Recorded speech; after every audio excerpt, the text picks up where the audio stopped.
नमस्कार विद्यार्थियों। आज का हमारा टॉपिक है मुग़ल साम्राज्य, जिसमें हम पढ़ेंगे आज बाबर को, जिन्हें मुग़ल वंश का संस्थापक माना जाता है। इनका शासनकाल 1526 से लेकर 1530 ईस्वी तक रहा। महज छोटा शासनकाल रहा है, लेकिन इन्हें मुग़ल वंश के महान शासकों में गिना जाता है, क्योंकि इन्हें इस वंश का संस्थापक माना जाता है। बाबर का पूरा नाम जहीरुद्दीन मोहम्मद बाबर था। इनका जन्म 1483 ईस्वी में फरगना में हुआ और इनके पिता का नाम उमर शेख मिर्ज़ा था, जो कि फरगना के शासक थे। फरगना मध्य एशिया में छोटा सा राज्य था। फरगना बाबर तैमूर लंग का 5वां वंशज था। बाबर की माँ का नाम कुतलुग निगार खान था, जो मंगोल शासक यूसुफ खां की पुत्री थी। यूसुफ खां चंगेज खां के 12वें वंशज थे। इस प्रकार बाबर जो है चट्टाई तुर्क था। बाबर 12 साल की उम्र में ही फरगना का शासक बन गया था, क्योंकि 1494 ईस्वी में उनके पिता की मृत्यु हो गई थी। बाबर जो है 1494 ईस्वी से लेकर 1502 ईस्वी तक फरगना का शासक रहा। 1505 ईस्वी से लेकर 1525 ईस्वी तक काबुल का शासक रहा और 1526 ईस्वी से लेकर 1530 ईस्वी तक हिंदुस्तान का सम्राट रहा। बाबर की असफलता का सर्वप्रमुख कारण शेबानी खां उज़्बेक था, जो कि मध्य एशिया में था। इसने सराय पुल के युद्ध में बाबर व शेबानी खां के बीच जो लड़ा गया 1502 ईस्वी में, इसमें शेबानी खां ने बाबर को पराजित किया। इस कारण बाबर 3 साल तक ऐसे ही भटकता रहा और 1505 से 15 इसके बाद 1505 से 1525 ईस्वी तक काबुल पर बाबर ने शासन किया। 1511 ईस्वी में बाबर ने शाह तहमासा की मदद से मध्य एशिया को जीता, लेकिन इसमें अपना धर्म सुन्नी से शिया को अपना लिया। इसलिए वहाँ की जनता वहाँ उससे निराश हो गई और उसे वहाँ से भगा दिया। बाबर के भारत आक्रमण के समय यहाँ पर मुस्लिम और हिंदू दोनों ही प्रकार के शासक थे। इसमें मालवा का शासक महमूद खिलजी था, गुजरात का मुजफ्फर शाह द्वितीय था, दिल्ली में उस समय इब्राहिम लोदी शासक था, लोदी वंश का, बंगाल का नुसरत शाह था और बहमनी का कलीमुल्लाह शाह था। इस प्रकार 5 राज्य मुस्लिम थे, जबकि 2 मेवाड़, चित्तौड़ जिसे कहा जाता था, महाराणा सांगा थे उस समय वहाँ पर, और विजयनगर के कृष्णदेवराय थे। ये दोनों हिंदू राज्य थे। इनमें भी अफ़गान व राजपूत ये उत्तर भारत की 2 महत्वपूर्ण शक्तियाँ थीं। पंजाब के गवर्नर दौलत खां लोदी ने बाबर को भारत पर आक्रमण के लिए आमंत्रित किया। दौलत खां लोदी ने बाबर को आमंत्रित करने के लिए 2 सरदार भेजे थे, जिनमें एक थे आलम खां लोदी, जो कि इब्राहिम खां के चाचा थे, और दूसरे थे दिलावर खान लोदी। यह दौलत खां का पुत्र था। इस समय मेवाड़ में राजपूतों का शासन था। इनके नेता थे राणा सांगा। यह पहला व अंतिम शासक थे जिन्होंने राजस्थान के सभी राजपूतों को संगठित किया। बाड़ी का युद्ध 1517 में राणा सांगा व इब्राहिम के बीच लड़ा गया था, और खातौली का युद्ध 1519 में राणा सांगा व इब्राहिम के बीच, इन दोनों के बीच लड़ा गया, और जिसमें दोनों में ही राणा सांगा की विजय हुई थी। भारत में बाबर को 4 युद्ध लड़ने पड़े। नंबर 1 पानीपत का युद्ध, नंबर 2 खानवा का युद्ध, नंबर 3 चंदेरी का युद्ध और नंबर 4 घाघरा का युद्ध। तो अब हम बात करते हैं पहले पानीपत के युद्ध की, जो कि 21 अप्रैल 1526 ईस्वी को बाबर व इब्राहिम लोदी के बीच हुआ। इस युद्ध में बाबर की विजय हुई।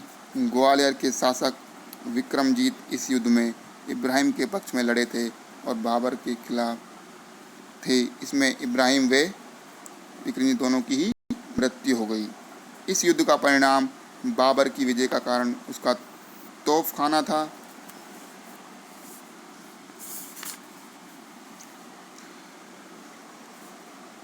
रसबुक विलियम ने अपनी पुस्तक में बाबर द्वारा प्रयुक्त की गई युद्ध शैली को उसकी विजय का कारण माना है, जो थी तुलगुनुमा पद्धति। इस युद्ध पद्धति में तुलगुनुमा सेना का वह भाग था जो सेना के दाहिने और बाएं भाग के किनारों पर खड़ा रहता था और चक्कर काटकर शत्रु पर पीछे से हमला करता था।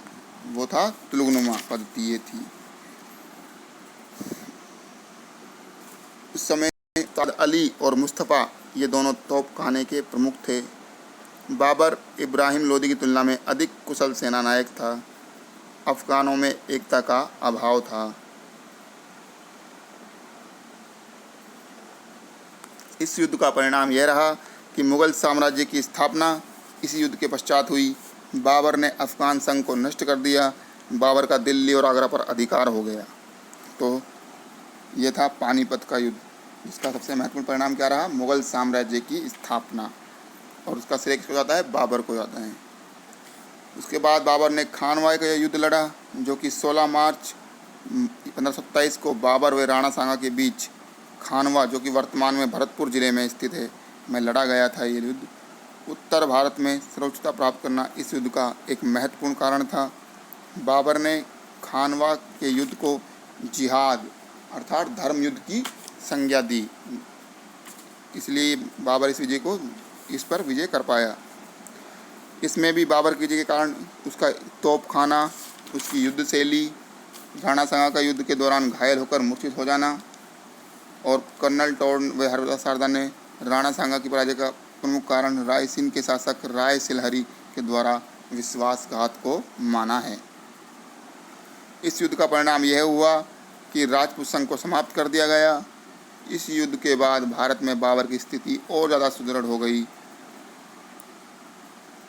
रसबुक विलियम के अनुसार अब बाबर की शक्ति का केंद्र काबुल से दिल्ली हो गया। इसके पश्चात बाबर ने चंदेरी का युद्ध लड़ा। चंदेरी, जो कि मध्य प्रदेश में स्थित है, इस समय मेदिनी राय वहाँ के शासक थे। यह युद्ध जनवरी 1528 में लड़ा गया, जिसमें बाबर की विजय हुई। इसके बाद बाबर का अंतिम युद्ध था घाघरा का युद्ध। यह सरयू नदी के किनारे मध्यकाल में सरयू नदी को ही घाघरा नदी कहते थे। यह 6 मई 1529 को लड़ा गया था। महमूद लोदी के नेतृत्व में, जो कि बिहार के अफगान थे, वे बंगाल के सुल्तान नुसरत शाह की संयुक्त सेना थी इसमें, और बाबर के बीच यह लड़ा गया। महमूद लोदी इब्राहिम के छोटे भाई थे। इस युद्ध में भी बाबर की विजय हुई। इस युद्ध का परिणाम यह रहा कि नुसरत शाह के साथ संधि की गई, जिसके अनुसार एक दूसरे पर दोनों आक्रमण नहीं करेंगे, वे दोनों ही विद्रोहियों की मदद नहीं करेंगे। बाबर ने बिहार प्रांत को 2 भागों में बांट दिया। पश्चिमी बिहार को मुगल साम्राज्य में मिला लिया गया और वहाँ का गवर्नर अपने दामाद मोहम्मद जमा मिर्ज़ा को बना दिया, और पूर्वी बिहार को भविष्य में आक्रमण न करने की शर्त पर छोड़ दिया गया। तो इस प्रकार बाबर ने 4 युद्ध लड़े।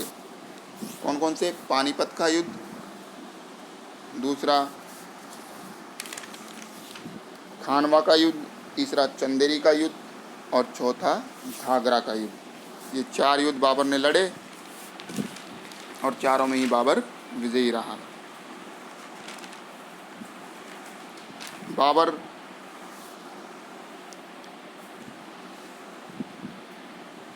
एक साहित्यकार भी था, जिसने बाबरनामा की रचना की, जो कि मुगल काल का एक महत्वपूर्ण स्रोत माना जाता है बाबरनामा को। इसे तुजुक ए बाबरी भी कहते हैं। बाबर ने यह तुर्की भाषा में लिखी थी। यह बाबर की आत्मकथा है। अकबर के काल में अब्दुल रहीम खान खाना के द्वारा इसका फ़ारसी में अनुवाद किया गया। बाबर के आक्रमण के समय भारत की सामाजिक, आर्थिक, राजनीतिक स्थिति का इसमें वर्णन किया गया है। भारत उस समय 5 मुस्लिम व 2 हिंदू राज्यों में बटा था। इसका भी उल्लेख इसमें मिलता है। इसमें गुजरात, मालवा, दिल्ली, बहमनी, बंगाल ये 5 मुस्लिम राज्य थे व चित्तौड़ व विजयनगर ये 2 हिंदू राज्य थे। भारत में सोने चांदी की उसमें बहुतायत थी और भारत की भौगोलिक व जलवायु का भी वर्णन इसमें बाबर के द्वारा किया गया है। फारसी भाषा में एक कविताओं का काव्य संग्रह मुबय्यान भी बाबर के द्वारा लिखा गया। बाबर की मृत्यु 26 दिसंबर 1530 को आगरे में हुई। तो ये था बाबर के बारे में, जो कि मुग़ल साम्राज्य के संस्थापक थे। धन्यवाद विद्यार्थियों।